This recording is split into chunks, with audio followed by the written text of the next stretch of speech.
May nakita lang po akong isang video. May naglalakad na babae patawid sa pedestrian lane. Tama bang banggain pa siya?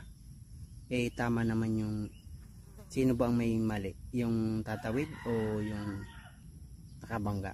Kasi parang tingin ko dun sa video yung napanood ko, lumalabas na mali yung tatawid. Tama naman yun nasa pedestrian. Para sa akin, ang mali dun yung sasakyan. Ito po, tingnan nyo. Ang nakabangga sa kanya yung parang deliveran ng tubig. Yan, tingnan nyo. Alam niya naman na tatawid, ba't di siya namreno?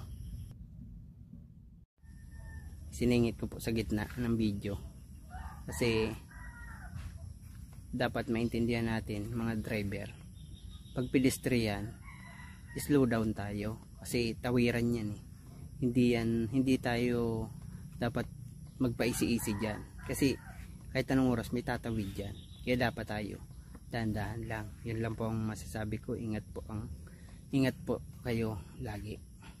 Salamat.